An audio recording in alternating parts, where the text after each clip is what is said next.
Hello everyone, state PCS सब में आप सभी का स्वागत है। हम सॉल्व कर रहे हैं यूपी पीसीएस प्रीलिम्स परीक्षा 2024 के लिए टेस्ट सीरीज, और ये टेस्ट सीरीज जीएस वर्ड द्वारा संचालित है। ये टेस्ट सीरीज आपके R O A R O के लिए भी इम्पॉर्टेंट है। आप अगर are O A R O के लिए टेस्ट सीरीज सॉल्व करना चाहते हैं तो इस टेस्ट को सॉल्व कर सकते हैं। और यहाँ पे देख पा रहे होंगे कि वर्ल्ड ज्योग्राफी का है, और ये टेस्ट संख्या 056। ये कोई इम्पॉर्टेंट नहीं है, बस ये है कि हाँ वर्ल्ड ज्योग्राफी का ये टेस्ट है। और सब्जेक्ट वाइज ये सारे टेस्ट हम सॉल्व कर रहे हैं। इसके पहले भी हमने वर्ल्ड ज्योग्राफी का, इंडियन ज्योग्राफी, प्राचीन इतिहास, मध्यकालीन इतिहास और आधुनिक इतिहास, पॉलिटी, अर्थव्यवस्था, साइंस, सबके टेस्ट सॉल्व किए हैं। ये हमारा आज वर्ल्ड ज्योग्राफी का दूसरा टेस्ट है, इसको सॉल्व करेंगे। और वीडियो में लास्ट तक बने रहिएगा। वीडियो पसंद आए तो प्लीज़ लाइक और शेयर कर दीजिएगा। चैनल को प्लीज़ सब्सक्राइब कर लीजिएगा, क्योंकि आपके ऐसा करने से हमको कुछ और अच्छा करने की प्रेरणा मिलती है। तो और इसके साथ ही आप लोगों के लिए एक महत्वपूर्ण सूचना है कि हम अपने चैनल पे ही करंट का जो है मैगजीन क्रॉनिकल, पतली वाली मैगजीन है, जो कि बहुत ज़्यादा फेमस है प्रीलिम्स के लिए, यूपी पीसीएस प्रीलिम्स परीक्षा, या फिर आप किसी भी चीज़ वनडे का भी आपको एग्ज़ाम देना है तो वहाँ से प्रश्न आ सकता है आपके एग्ज़ाम में। और काफ़ी अच्छी मैगजीन है, तो आप लोग उसको भी, करंट का भी सॉल्व कर सकते हैं। और उसका जो जैसे हम पढ़ाते जाते हैं, जो इम्पोर्टेंट प्रश्न बनते हैं वो अपने टेलीग्राम चैनल पे एमसीक्यू में डाल देते हैं, तो वहाँ से आप लोग टेलीग्राम चैनल भी हमारा ज्वाइन कर लीजिए और वहाँ से एमसीक्यू सॉल्व करिएगा। तो चलिए आज का अपना ये टेस्ट सीरीज शुरू करते हैं।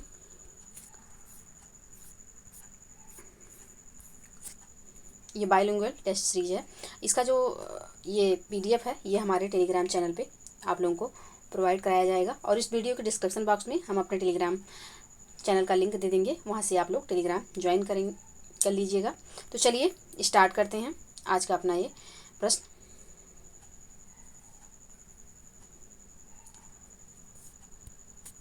प्रश्न है, निम्नलिखित कथनों पर विचार कीजिए। पहला कथन है वायुमंडल जलवाष्प का भंडार है जिससे धरातल पर वृष्टि यानी कि वर्षा होती है। दूसरा कथन है वायुमंडल पृथ्वी से विकिरित होने वाली लंबी तरंगों को बाहर जाने से रोकता है, जिससे पृथ्वी पर औसत तापमान बने रहने में सहायक होता है। अब यहाँ पे पूछा गया है असत्य नहीं है। असत्य नहीं है मतलब कि कौन सा सत्य है, तो इसका जो सही आंसर होगा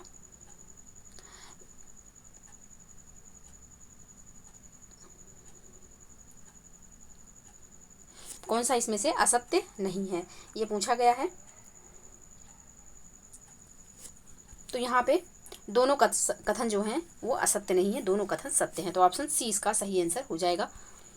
नेक्स्ट प्रश्न है वायुमंडल के संगठन के संदर्भ में निम्नलिखित कथनों पर विचार करें। पहला कथन है यह अनेक गैसों का मिश्रण है। दूसरा कथन है वायुमंडल में ठोस और तरल पदार्थों के कण असमान मात्राओं में तैरते रहते हैं। तीसरा कथन है यह एक स्थान से दूसरे स्थान पर तथा एक समय से दूसरे समय में भिन्न होता है। उपयुक्त में से कौन सा कथन असत्य है? कौन सा कथन यहाँ पे असत्य है? तो यहाँ पे कोई भी कथन असत्य नहीं है, सभी सत्य हैं, तो ऑप्शन डी यहाँ पे सही आंसर हो जाएगा।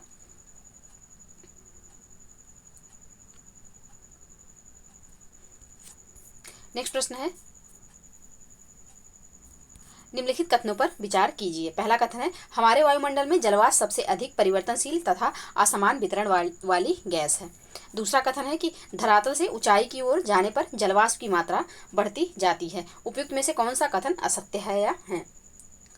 तो यहाँ पे दूसरा कथन जो है यह असत्य है, क्योंकि दूसरा कथन किस लिए असत्य हो जाएगा, तो धरातल से ऊंचाई की ओर जाने पर जलवाष्प की मात्रा बढ़ती है। वायुमंडल अनेक गैसों का मिश्रण है जिसमें जलवाष्प भी उपस्थित है। यह जलवाष्प सबसे अधिक परिवर्तनशील तथा असमान वितरण वाली गैसें हैं, तो ये इसलिए पहला कथन यहाँ पे सही हो जाएगा। अब देखते हैं दूसरा गलत क्यों है। तो धरातल से ऊंचाई की ओर जाने पर जलवाष्प की मात्रा जो है यह घटती है, ना कि बढ़ती है। तो यहाँ पे दिया हुआ है कि मात्रा बढ़ती है, तो इसलिए ये कथन गलत हो जाएगा। तो यहाँ पे पूछा गया असत्य कौन है, तो दूसरा असत्य हो जाएगा, पहला सत्य है, तो ऑप्शन बी इसका सही आंसर होगा। नेक्स्ट प्रश्न है निम्नलिखित कथनों पर विचार कीजिए। पहला कथन है धूल के कण अधिकतर वायुमंडल के निचले स्तर तक ही सीमित रहते हैं, किंतु संवहन धाराएं इन्हें अधिक ऊंचाइयों तक ले जाती हैं। दूसरा कथन है उपोष्ण तथा शीतोष्ण क्षेत्रों की अपेक्षा ध्रुवीय और विषुवतीय प्रदेशों में धूल के कणों की मात्रा अधिक होती है। अब यहाँ पे पूछा गया है कि कौन सा कथन सत्य है। पहले प्रश्न पढ़ के फिर आप लोग की वर्ड को हमेशा देखा करिए, सत्य पूछा है कि असत्य पूछा है। तो यहाँ पे सत्य पूछा है, तो इसका जो सही आंसर होगा वह हो जाएगा ऑप्शन ए। यहाँ पे सिर्फ पहला कथन सही है। अब देखते हैं कि दूसरा गलत क्यों है। तो यहाँ पे दिया हुआ है कि उपोष्ण तथा शीतोष्ण क्षेत्रों की अपेक्षा ध्रुवीय और विषुवतीय प्रदेशों में धूल के कणों की मात्रा अधिक होती है। तो ध्रुवीय तथा विषुवतीय प्रदेशों की अपेक्षा उपोष्ण तथा शीतोष्ण क्षेत्रों में धूल के कणों की मात्रा अधिक होती है। उपोष्ण तथा शीतोष्ण क्षेत्रों में धूल के कण की मात्रा अधिक होगी। ध्रुवीय और विषुवतीय प्रदेशों में धूल के कणों की मात्रा जो है अधिक नहीं होगी, क्योंकि विषुवतीय प्रदेश में आप लोगों को पता होगा कि संवहन धाराओं की वजह से मतलब शाम के समय पे बहुत बारिश होती है वहाँ पे, तो धूल कण बैठ जाते हैं नीचे, इसलिए विषुवतीय प्रदेश में उतना नहीं है। धूल के कण ध्रुवीय क्षेत्र में बर्फबारी होती है तो वहाँ पे भी धूल के कण उतना नहीं होंगे। यहाँ पे उपोष्ण तथा शीतोष्ण क्षेत्रों में जो है धूल के कणों की मात्रा अधिक होती है बजाय कि ध्रुवीय और विषुवतीय प्रदेशों के। तो दूसरा इसलिए यहाँ पे गलत हो जाएगा, सिर्फ पहला कथन यहाँ पे सही है। तो ऑप्शन ए इसका सही आंसर हो जाएगा। नेक्स्ट प्रश्न है, क्षोभ मंडल के संदर्भ में निम्नलिखित कथनों पर विचार कीजिए। पहला है, यह वायुमंडल का सबसे निचला सनस्तर है। दूसरा है, इस सनस्तर में ऊंचाई बढ़ने के साथ तापमान में वृद्धि होती है। तीसरा कथन है कि ध्रुवों की अपेक्षा विषुवत रेखा के ऊपर क्षोभ मंडल की मोटाई सर्वाधिक होती है। ध्रुवों की अपेक्षा विषुवत रेखा के ऊपर क्षोभ मंडल की मोटाई जो है सर्वाधिक होती है। अब कौन सा कथन यहाँ पे सत्य है या है? तो यहाँ पे पहला और तीसरा कथन सत्य है। ऑप्शन सी इसका सही आंसर हो जाएगा। दूसरा यहाँ पे गलत है। देखते हैं दूसरा गलत क्यों है। यहाँ पे दिया हुआ है कि इस सनस्तर में ऊंचाई बढ़ने के साथ तापमान में वृद्धि होती है। वृद्धि नहीं होती है, कमी होती है, गिरावट आती है। तो यहाँ पे दूसरा कथन गलत हो जाएगा, सिर्फ पहला और तीसरा सही है, इसलिए ऑप्शन सी इसका सही आंसर हो जाएगा। ऑप्शन सी यहाँ पे सही आंसर होगा। नेक्स्ट प्रश्न है, निम्नलिखित कथनों पर विचार कीजिए। पहला कथन है, समताप मंडल में वायु की गति क्षैतिज होती है। दूसरा कथन है, पृथ्वी से प्रेषित रेडियो तरंग मध्यमंडल से परावर्तित होकर पुनः पृथ्वी पर लौट आती हैं। तीसरा कथन है, जलवाष्प धूल के कण कार्बन डाइऑक्साइड तथा ओजोन पृथ्वी की जलवायु और मौसमी दशाओं के लिए अत्यधिक महत्वपूर्ण है। उपयुक्त में से कौन सा या से कथन सत्य है या है? तो यहाँ पे पहला एवं तीसरा कथन सत्य है, पहला तीसरा सत्य है। अब देखते हैं दूसरा यहाँ पे असत्य क्यों है। पृथ्वी से प्रेषित रेडियो तरंग मध्यमंडल से परावर्तित होकर पुनः पृथ्वी पर लौट आती हैं।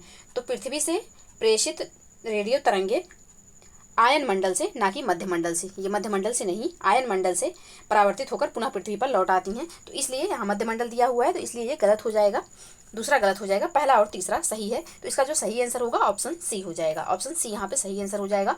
नेक्स्ट प्रश्न है, निम्नलिखित कथनों पर विचार कीजिए। पहला है, सौर विकिरण दीर्घ तरंगों के रूप में पृथ्वी पर पहुंचती है। सौर विकिरण दीर्घ तरंगों के रूप में पृथ्वी पर पहुंचती है। दूसरा है कि सूर्य की किरणें वायुमंडल में जितनी अधिक दूरी तय करेंगी, उनका बिखराव, परावर्तन और अवशोषण उतना ही अधिक होगा। अब यहाँ पे पूछा गया है कि कौन सा कथन सत्य है। यहाँ पे कौन सा कथन सत्य है? तो यहाँ पे दूसरा कथन सत्य है। ऑप्शन बी यहाँ पे सही आंसर हो जाएगा। यहाँ पे दूसरा कथन सत्य है, केवल दूसरा कथन सत्य है। अब देखते हैं पहला गलत क्यों है। यहाँ पे दिया हुआ है कि सौर विकिरण दीर्घ तरंगों के रूप में पृथ्वी पर पहुंचती है। नहीं, सौर विकिरण जो होता है यह लघु तरंगों के रूप में पृथ्वी पर पहुंचती है। अगर अब कभी कभी कोई क्वेश्चन पूछता है कि पृथ्वी कौन सी तरंग से गर्म होती है, तो यह लघु तरंग से गर्म होती है। और वायुमंडल किस तरंग से गर्म होता है, तो यह दीर्घ तरंगों से, सौर विकिरण की दीर्घ तरंगों से गर्म होता है। तो यहाँ पे जो है सौर विकिरण दीर्घ तरंगों के रूप में पृथ्वी पर पहुंचती है, गलत है। दीर्घ नहीं, लघु तरंगों के रूप में पृथ्वी पर पहुंचती है। सौर विकिरण लघु तरंगों के रूप में पृथ्वी पर पहुंचती है। तो पहला कथन यहाँ पे इसीलिए गलत हो जाएगा, सिर्फ यहाँ पे दूसरा सही है। तो ऑप्शन बी इसका सही आंसर हो जाएगा।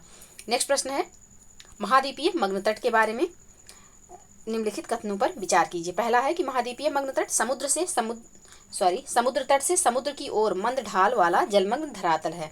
दूसरा कथन है, इसका निर्माण समुद्र की ऊंचाई घटने व महाद्वीप के तटीय भागों के जलमग्न होने के कारण होता है।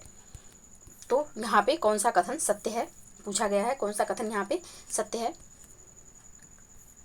तो यहाँ पे सिर्फ पहला कथन सत्य है, यानी कि महाद्वीपीय मग्न तट समुद्र तट से समुद्र की ओर मंद ढाल वाला जलमग्न धरातल है। सिर्फ यहाँ पे पहला कथन सही हो जाएगा, पहला कथन यहाँ पे सही है।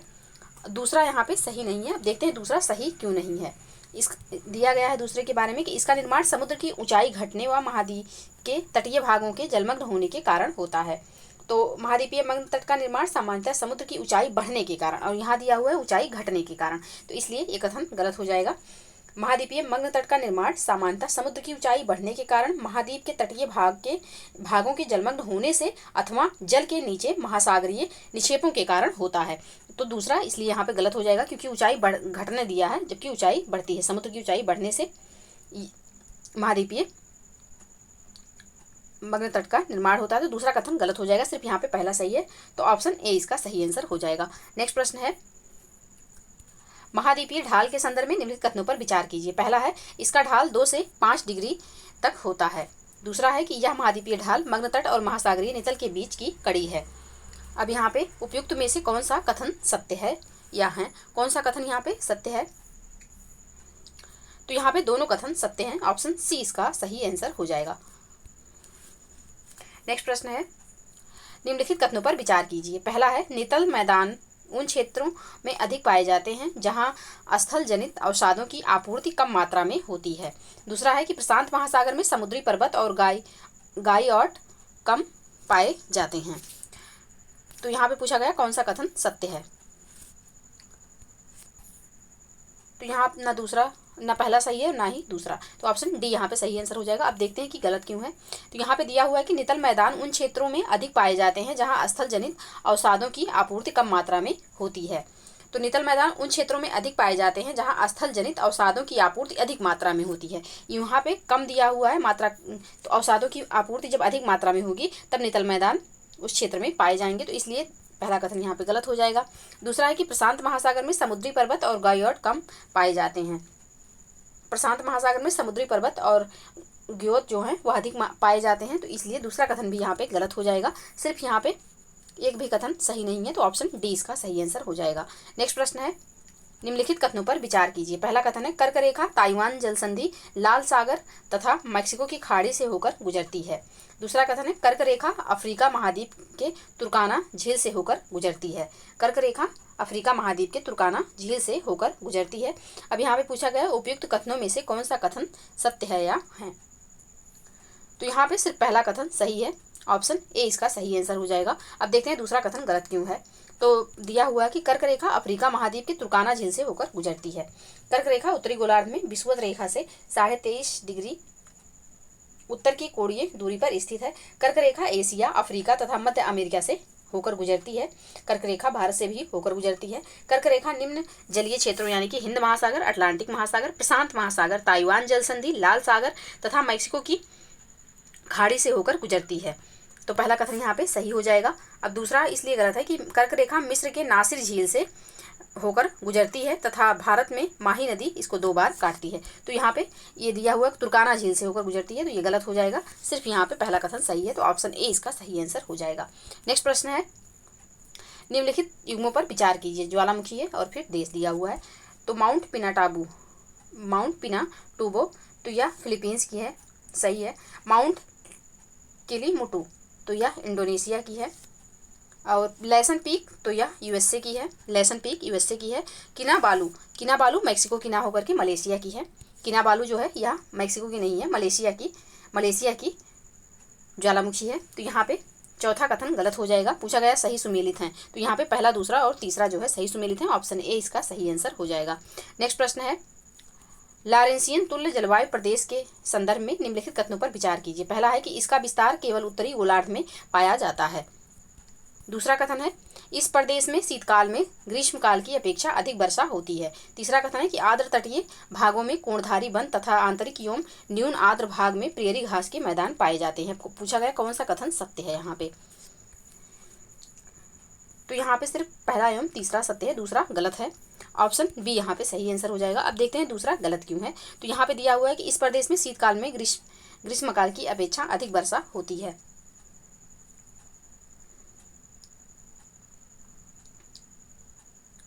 इस प्रदेश में वर्षा सामान्यतः पूरे वर्ष में होती रहती है, परंतु ग्रीष्मकाल में शीतकाल की अपेक्षा अधिक वर्षा होती है। और यहाँ पे दिया हुआ है कि शीतकाल में ग्रीष्मकाल की अपेक्षा अधिक वर्षा होती है, जबकि ग्रीष्मकाल में अधिक वर्षा होती है और शीतकाल में कम वर्षा होती है। तो यहाँ पे दूसरा कथन गलत हो जाएगा, सिर्फ पहला एवं तीसरा कथन सही है, तो ऑप्शन बी यहाँ पे सही आंसर होगा। नेक्स्ट प्रश्न है, मिस्ट्रल पवन के संदर्भ में निम्नलिखित कथनों पर विचार कीजिए। पहला है, यह रोन घाटी से होकर भूमध्य सागर की ओर चलती है। दूसरा है, इसके आने से तापमान हिमांक से ऊपर आ जाता है। अब उपयुक्त कथनों में से कौन सा या से सत्य है या है? तो यहाँ पे सिर्फ पहला कथन सही है, ऑप्शन ए इसका सही आंसर हो जाएगा, यानी कि यह रोन घाटी से होकर भूमध्य सागर की ओर चलती है, ये कथन यहाँ पे सही है। मिस्ट्रल पवन जो है आल्प्स पर्वत पर उत्पन्न होती है। ये फ्रांस में रोन नदी घाटी से होकर भूमध्य सागर की ओर चलती है। यह मुख्यतः रोन डेल्टा तथा लायंस की खाड़ी में चलती है। अब इसका दूसरा पॉइंट दिया हुआ है कि इसके आने से तापमान हिमांक से ऊपर आ जाता है। यह बहुत ठंडी, शुष्क एवं तीव्र गति से चलने वाली स्थानीय पवन है। मिस्ट्रल जो है यह ठंडी पवन है। इसके आने से तापमान जो है हिमांक से नीचे गिर जाता है, ऊपर नहीं आता, तो यहाँ ऊपर दिया हुआ इसलिए कथन गलत हो जाएगा। तो सिर्फ पहला कथन यहाँ पे सही होगा, ऑप्शन ए इसका सही आंसर होगा। नेक्स्ट प्रश्न है, निम्नलिखित युग्मों पर विचार कीजिए। एक तरफ बांध है, दूसरी तरफ अवस्थिति है। इनगा बांध जो है यह जायरे नदी पर है, बिल्कुल सही दिया हुआ है। जायरे कांगो नदी जिसको कहते हैं, और यह भूमध्य रेखा को 2 बार काटती है।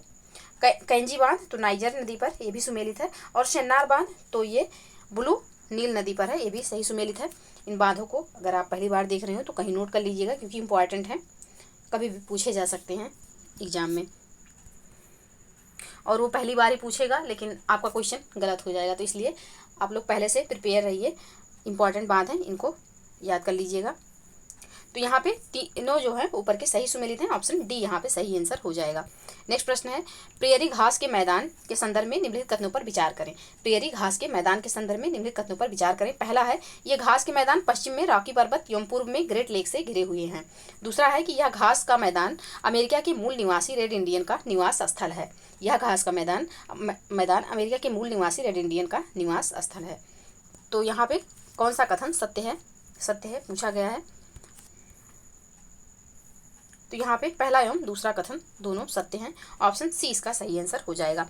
उत्तरी अमेरिका के शीतोष्ण घास स्थल को प्रेयरी कहते हैं। ये समतल मंद ढलान एवं पहाड़ियों वाले प्रदेश हैं, जहाँ पेड़ कम तथा घास अधिक होती है। वास्तव में यह घास का विशाल क्षेत्र है।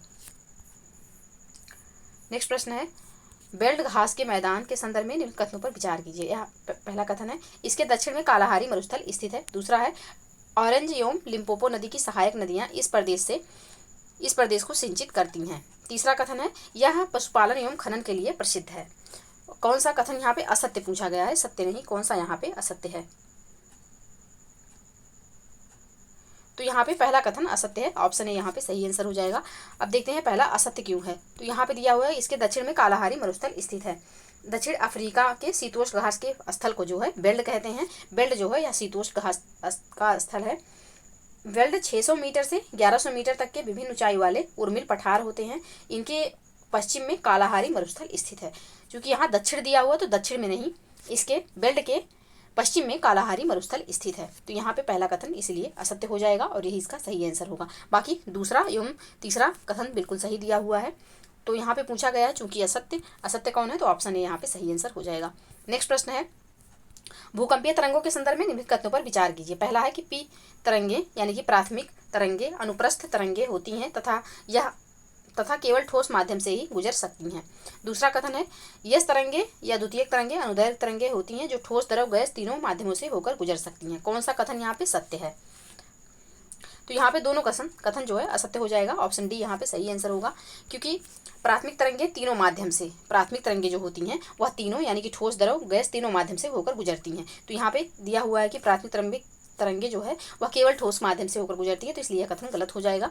दूसरा कथन है कि यस तरंगे द्वितीयक तरंगे अनुदैर्घ्य तरंगे होती हैं जो ठोस, द्रव, गैस तीनों नहीं, जो यस यानी कि सेकेंडरी वेव्स होती हैं ये सिर्फ ठोस में चलती हैं, बाकी द्रव और गैस में नहीं चलती। तो इसलिए दूसरा कथन भी यहाँ पे गलत हो जाएगा, तो एक भी सत्य नहीं है। तो ऑप्शन डी इसका सही आंसर होगा, ऑप्शन डी यहाँ पे सही आंसर हो जाएगा।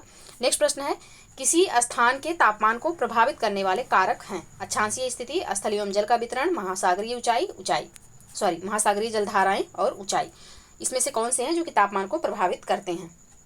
तो ये सारे जो दिए हुए हैं सभी कारक जो हैं यह तापमान को प्रभावित करते हैं, तो ऑप्शन डी यहाँ पे बिल्कुल सही आंसर हो जाएगा। नेक्स्ट प्रश्न है, निम्नलिखित कथनों पर विचार कीजिए। पहला है, पृथ्वी के आंतरिक भाग में एस्थेनोस्फीयर अर्ध तरल अवस्था में पाया जाता है तथा यह मेंटल का निचला भाग है। दूसरा कथन है कि मेंटल में मुख्यतः सिलिका एवं एल्यूमिनियम धातु की प्रधानता होती है। तो यहाँ पे कौन सा कथन सत्य है? सत्य कथन पूछा गया है। तो यहाँ पे ना तो पहला सही है और ना ही दूसरा, तो ऑप्शन डी यहाँ पे सही आंसर हो जाएगा। अब देखते हैं कि सही क्यों नहीं है। तो यहाँ पे पृथ्वी के आंतरिक भाग में एस्थेनोस्फीयर अर्ध तरल अवस्था में पाया जाता है तथा यह मेंटल का निचला भाग है,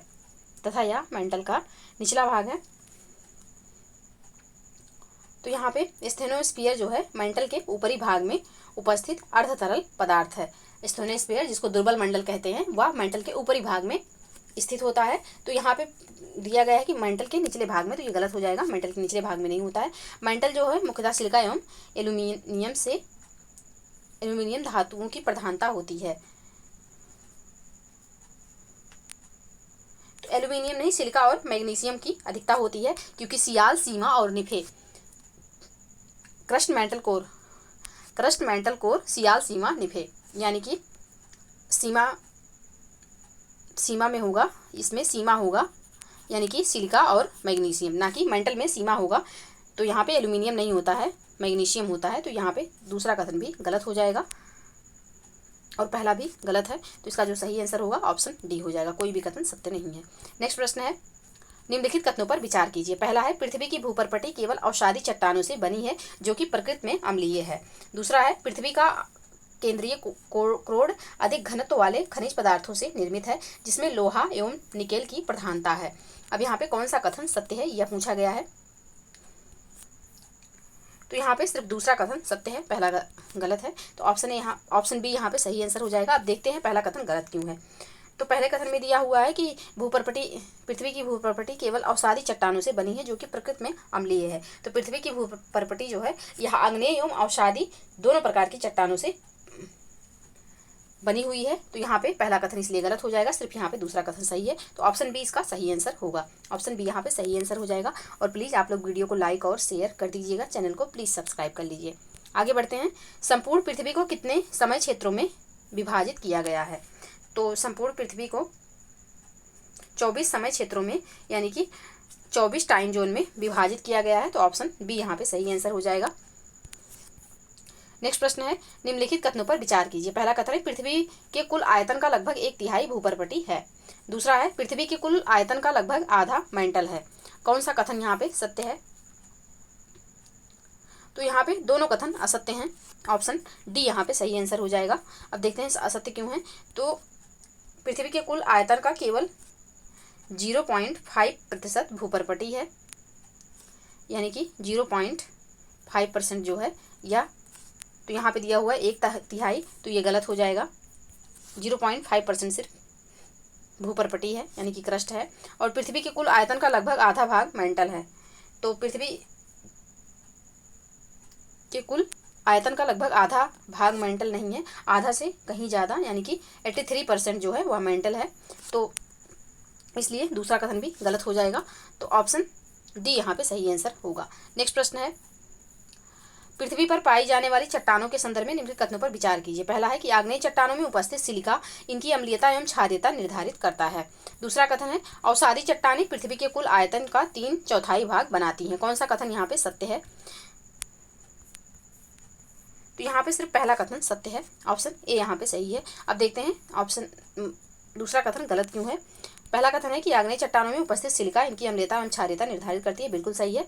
और दूसरा कथन है कि अवसादी चट्टानें पृथ्वी के कुल आयतन का 3/4 भाग बनाती हैं। तो आग्नेय चट्टानों में सिलिका की मात्रा अधिक होने पर वे अम्लीय एवं कम होने पर क्षारीय होती हैं। अवसादी चट्टानें पृथ्वी के कुल आयतन का केवल 5%, यहाँ पे दिया हुआ है 3/4 भाग, तो यहाँ पे सिर्फ 5% जो है, जबकि स्थलमंडल के 3/4 भाग पर विस्तृत हैं। तो आप यहाँ पे 5% है, यहाँ पे 3/4 दिया हुआ, इसलिए यह कथन गलत हो जाएगा। तो सिर्फ यहाँ पे पहला कथन सही है, ऑप्शन ए इसका सही आंसर हो जाएगा। नेक्स्ट प्रश्न है, क्षुद्रग्रह किनकी कक्षाओं के बीच पाए जाते हैं? क्षुद्रग्रह किनकी कक्षाओं के बीच पाए जाते हैं? तो यह मंगल और बृहस्पति के बीच पाए जाते हैं। ऑप्शन डी यहाँ पे सही आंसर हो जाएगा। तारों, ग्रहों और उपग्रहों के अलावा कई छोटे पिंड भी सूर्य के चारों ओर घूमते हैं। इन पिंडों को क्षुद्र ग्रह कहा जाता है। वे मंगल और बृहस्पति ग्रह की कक्षाओं के बीच पाए जाते हैं। तो ऑप्शन डी यहाँ पे बिल्कुल सही आंसर हो जाएगा। नेक्स्ट प्रश्न है, निम्नलिखित में से किस ग्रह के पास सबसे अधिक संख्या में प्राकृतिक उपग्रह या चंद्रमा हैं? तो यह शनि ग्रह के पास सबसे अधिक है। ऑप्शन ए यहाँ पे सही आंसर हो जाएगा। शनि ग्रह के 145 प्राकृतिक उपग्रह या चंद्रमा है, जो सौरमंडल के सभी ग्रहों में सबसे अधिक है। तो ऑप्शन ए यहाँ पे सही आंसर होगा। नेक्स्ट प्रश्न है, निम्नलिखित में से कौन सी सबसे बड़ी अंतर्वेदी आग्नेय चट्टान होती है? तो ये बैथोलिथ होती है। ऑप्शन ए यहाँ पे सही आंसर हो जाएगा। सबसे बड़े अंतर्वेदी आग्नेय चट्टान को बैथोलिथ कहा जाता है। ऑप्शन ए यहाँ पे सही आंसर हो जाएगा। नेक्स्ट है, बेरिंग सागर अवस्थित है। बेरिंग सागर कहाँ अवस्थित है? तो बेरिंग सागर अलास्का के पश्चिम में अवस्थित है। ऑप्शन बी यहाँ पे सही आंसर होगा। नेक्स्ट प्रश्न है, संसार की सबसे बड़ी प्रवाल भित्ति ग्रेट बैरियर रीफ किस महाद्वीप में पाई जाती है? ग्रेट बैरियर रीफ, तो ये ऑस्ट्रेलिया महाद्वीप में पाई जाती है। ऑस्ट्रेलिया के क्वींसलैंड के समीप संसार की सबसे बड़ी प्रवाल भित्ति पाई जाती है। यह ग्रेट बैरियर रीफ के नाम से प्रसिद्ध है। ऑप्शन ए यहाँ पे सही आंसर होगा। नेक्स्ट प्रश्न है, निम्नलिखित कथनों पर विचार कीजिए। पहला है, प्रशांत महासागर की आकृति एस अक्षर से मिलती जुलती है। दूसरा कथन है, अटलांटिक महासागर की आकृति लगभग त्रिभुजाकार है। यहाँ पे पहला गलत हो जाएगा, क्योंकि प्रशांत महासागर की आकृति जो है वह ओ आकार की है, ना कि यस आकार की आकृति अटलांटिक महासागर की है। अब यहाँ पे पूछा गया कौन सा कथन सत्य है? तो यहाँ पे दोनों में से कोई भी कथन सत्य नहीं है, क्योंकि आकार गलत दिया हुआ है। अब देखते हैं क्यों असत्य है ये। तो प्रशांत महासागर की आकृति यस अक्षर से मिलती जुलती है, गलत है। ओ अक्षर से मिलती जुलती है। और यहाँ पे दिया हुआ अटलांटिक महासागर की आकृति लगभग त्रिभुजाकार है। तो अटलांटिक महासागर की जो आकृति है वह यस आकार की है। तो यहाँ पे ये भी कथन गलत हो जाएगा, इसलिए ऑप्शन डी यहाँ पे सही आंसर होगा। नेक्स्ट प्रश्न है, निम्नलिखित देशों पर विचार कीजिए। यूनान, रोमानिया, अल्बानिया, लिथुआनिया, एस्टोनिया। अब यहाँ पे उपयुक्त में से कौन से देश बाल्कन राज्य के अंतर्गत शामिल हैं? बाल्कन राज्य, तो काला सागर और भूमध्य सागर के तट पर स्थित भूतपूर्व यूगोस्लाविया के देश यूनान, रोमानिया और अल्बानिया बाल्कन राज्य कहलाते हैं। यूनान, रोमानिया और अल्बानिया जो है यह बाल्कन राज्य कहलाते हैं, जबकि लिथुआनिया, लाटविया व एस्टोनिया बाल्टिक राज्य के अंतर्गत आते हैं। तो यहाँ पे पहला, दूसरा और तीसरा इसका सही आंसर हो जाएगा, जो कि बाल्कन राज्य कहलाते हैं। ऑप्शन ए यहाँ पे सही आंसर होगा। नेक्स्ट प्रश्न है, निम्नलिखित देशों पर विचार करें। पहला है जॉर्जिया, दूसरा रोमानिया, तीसरा आर्मेनिया और चौथा है मोल्डोवा और पांचवा बुल्गारिया। अब यहाँ पे दिया है कि उपयुक्त में से किस देशों की सीमा काला सागर से लगी है? किसकी सीमा काला सागर से लगी है? तो मोल्डोवा और आर्मेनिया की सीमा काला सागर से नहीं लगी। ये दोनों देश स्थल अवरुद्ध देश हैं, जबकि अन्य दिए विकल्पों में सभी की सीमा काला सागर से लगती है। यानी कि यहाँ पे जो है मोल्डोवा और आर्मेनिया को छोड़ के बाकी जॉर्जिया, रोमानिया और बुल्गारिया की सीमा काला सागर से लगती है।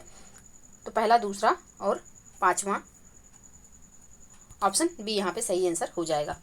नेक्स्ट प्रश्न है, निम्नलिखित युग्मों पर विचार कीजिए। स्थानांतरित कृषि है, दूसरी तरफ क्षेत्र है। कोनुको कहाँ की कृषि है? तो यह वेनेजुला की है, सही है। तुंगिया थाईलैंड की ना होकर के म्यांमार की है, माम्या की है ये। और तमराई माम्या की नहीं है, तामराई जो है वह थाईलैंड की है, थाईलैंड की। एक मिनट, कोनिको वेनेजुला बिल्कुल सही है। तुंगिया जो है यह म्यांमार की है और तमराई जो है यह थाईलैंड की है। तो जो झूमिंग कृषि है इनका अपने देश में भी अलग अलग राज्यों में अलग नाम है। एनसीईआरटी में ये दिया हुआ है, आप लोग वहाँ से इसको ज़रूर देखिएगा। और विश्व का भी उसमें दिया हुआ है कि कहाँ पे स्थानांतरित कृषि यानी कि झूमिंग कृषि को क्या कहा जाता है, किस देश में क्या कहा जाता है। और ये झूमिंग कृषि से ही संबंधित प्रश्न ROAR 2024 का जो एग्ज़ाम हुआ है 11 फरवरी को, जो कि कैंसिल हो गया एग्ज़ाम, उस एग्ज़ाम में भी पूछा गया था। तो इसको देख लीजिएगा आप लोग। तो यहाँ पे पूछा गया कौन सा सही सुमेलित है? केवल पहला यहाँ पे सही सुमेलित है, ऑप्शन ए यहाँ पे सही आंसर हो जाएगा। नेक्स्ट प्रश्न है, निम्नलिखित पर विचार कीजिए। पहला है यूराल पर्वत, दूसरा है यूराल नदी, तीसरा है काकेशस पर्वत। उपरोक्त में से कौन सा एशिया तथा यूरोप को अलग करने वाली संरचना में शामिल है? कौन सा शामिल है? तो यहाँ पे तीनों जो है या एशिया तथा यूरोप को अलग करने वाली सीमा में शामिल हैं। तो ऑप्शन डी यहाँ पे सही आंसर हो जाएगा। यूरोप और एशिया एक ही भूभाग के रूप में दिखाई पड़ते हैं। जो यूराल पर्वत, यूराल नदी, काकेसस के द्वारा एक दूसरे से अलग होते हैं, परंतु व्यवहारिक रूप में एशिया और यूरोप को दो अलग अलग महाद्वीप के रूप में जाना जाता है, परंतु संयुक्त रूप से यूरेशिया, यूरोप प्लस एशिया कहा जाता है। तो ऑप्शन डी यहाँ पे सही आंसर होगा। नेक्स्ट प्रश्न है, निम्नलिखित में से कौन सा ब्लॉक पर्वत का उदाहरण है? ब्लॉक पर्वत का उदाहरण कौन सा है? तो ब्लैक फॉरेस्ट जो है ये ब्लॉक पर्वत का उदाहरण है।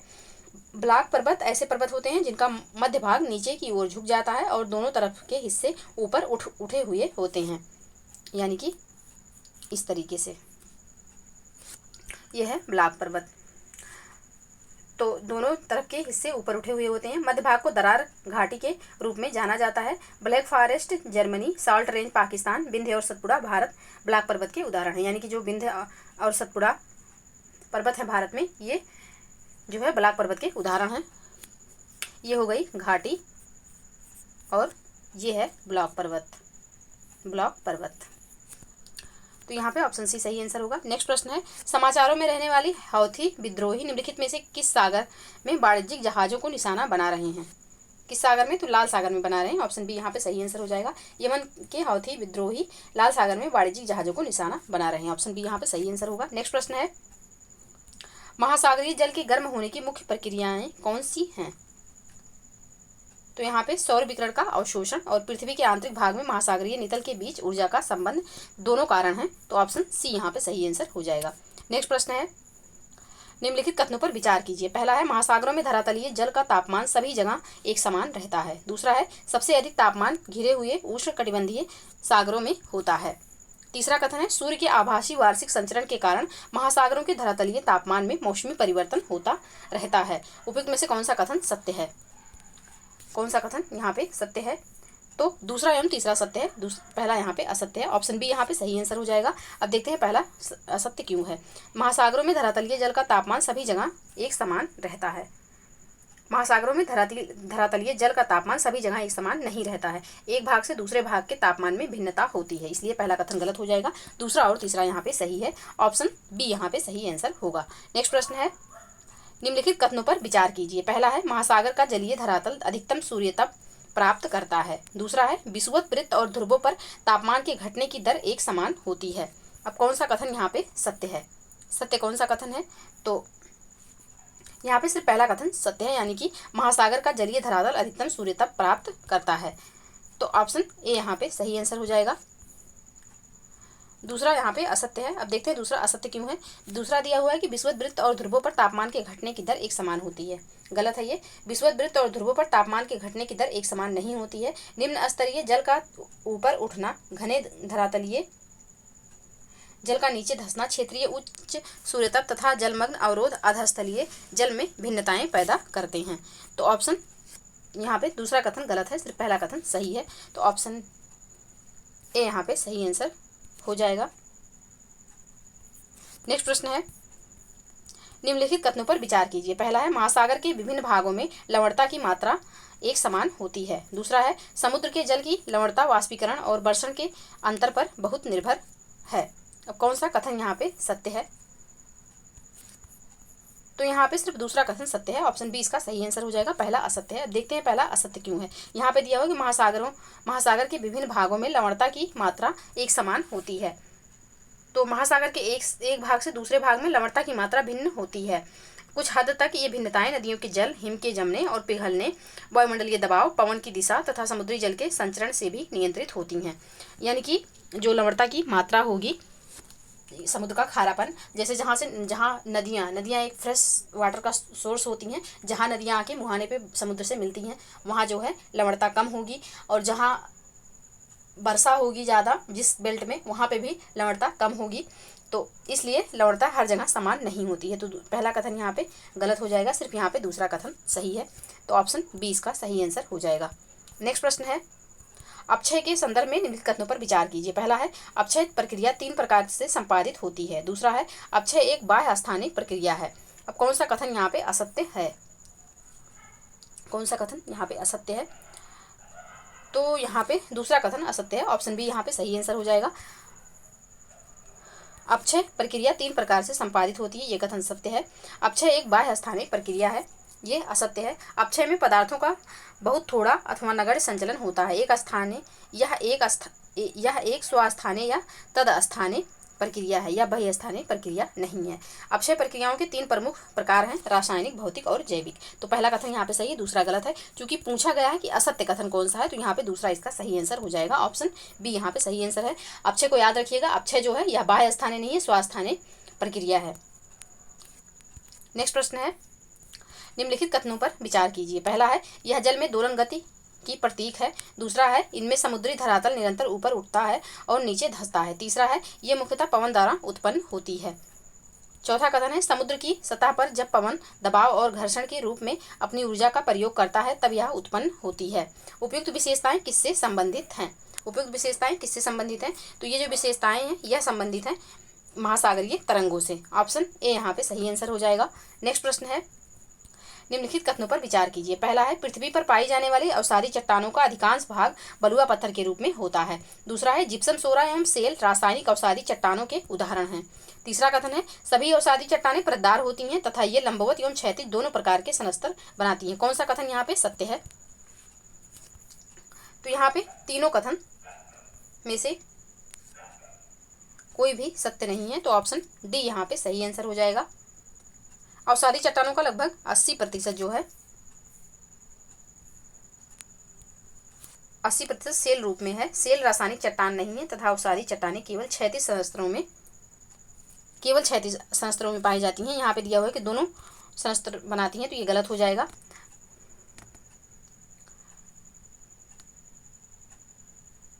दूसरा भी गलत है और पहला भी गलत है, तो यहाँ पे ऑप्शन डी इसका सही आंसर हो जाएगा।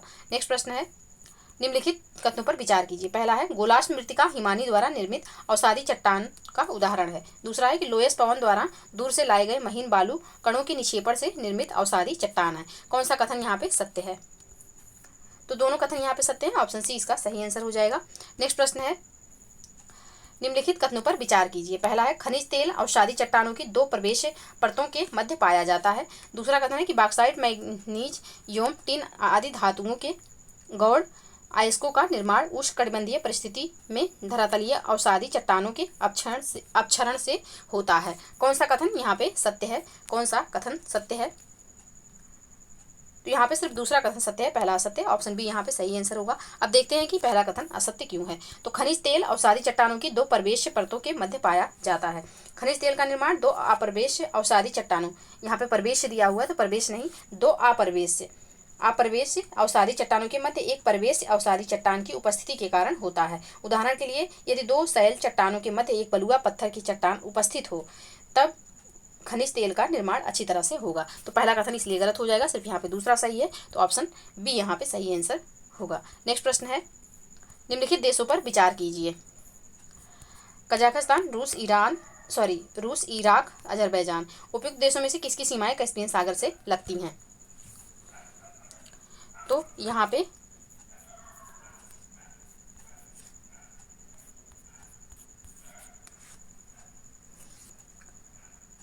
किसकी सीमा यहाँ पे कैस्पियन सागर से लगती हैं? तो तुर्कमेनिस्तान, अजरबैजान, कजाकिस्तान, ईरान और रूस। इराक का नहीं लगता है, तीसरा यहाँ पे नहीं होगा।